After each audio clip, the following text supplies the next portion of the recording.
someone who wants to improve themselves and question, I mean, if you've been thinking like, damn, I really don't like how I've been feeling or thinking, is there a different way that I can think about things? And you want help from someone in how you're going to go about that, then you should probably reach out to Chanel.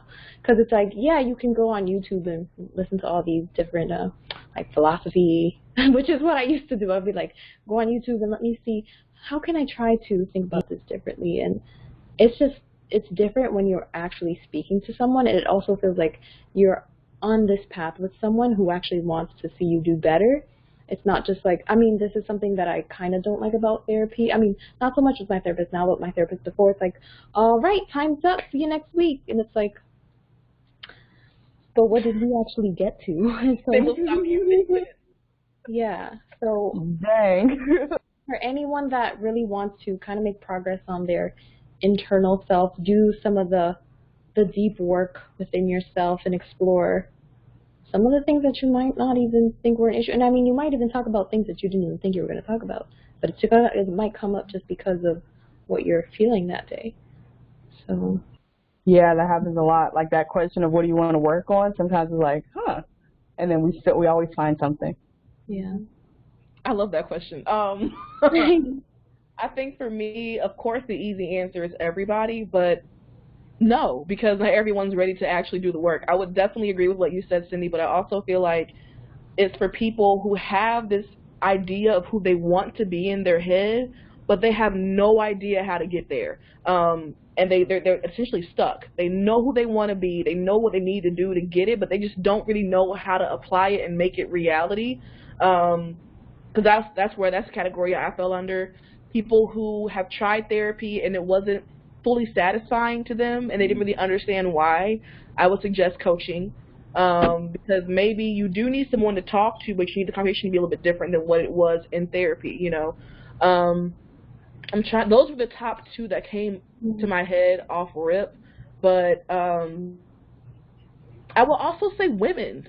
Genuinely, women should do coaching and minority women, just because our society, the way our society is ran, our society doesn't want you to be empowered. They don't want you to know your own power and your own worth and your full capacity. So, like, since from childhood on up, we are literally taught in society and in the home to not fully know our value and our worth and our power. And so I feel like with coaching, well, at least your coaching, it shows you that. You showed me how to, where my power was. I didn't know I had power. Like, that wasn't a concept to me that I'm powerful. I didn't understand it at first. And so I feel like a lot of women don't realize just how powerful we are and how we dictate what happens. Things don't move through us, we move through it, and we don't know that at first. And so I feel like for women, coaching would be phenomenal because it gets us to recognize that you are a whole person,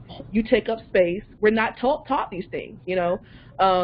So I would target women just because, societally speaking, and especially in America, we're just not shown enough examples and we're not taught enough to take up space and what that looks like, to draw boundaries and what it looks like. We're not shown that enough. So I would also say women. I definitely agree with that. Definitely women.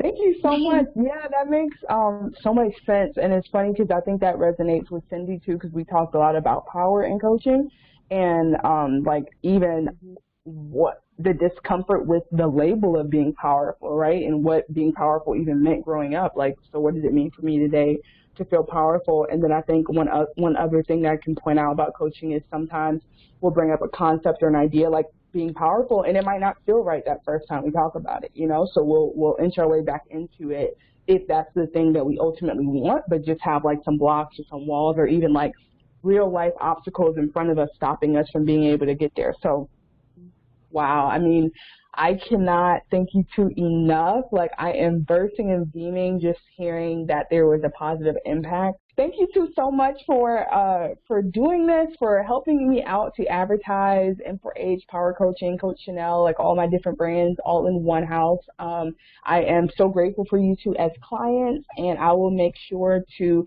post ways that people can support your business, Ebony, and Sindy, if you want me to post your socials, I'll put those in there to get some followers.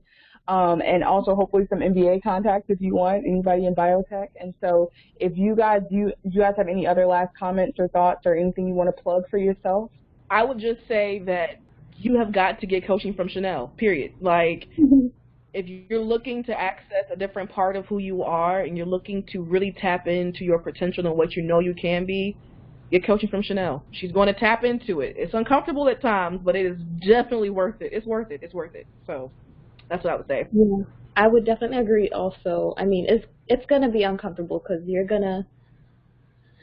just going to get to the parts of yourself that don't want to be uncovered. But be ready for that because that's what you're going to sign up for. I mean, you don't have to get there if you don't want to. But just kidding, Chanel's probably going to push you there because she wants you to do better. It's going to happen. Yeah. I guess no personal business to plug yet, but maybe in the future. Absolutely.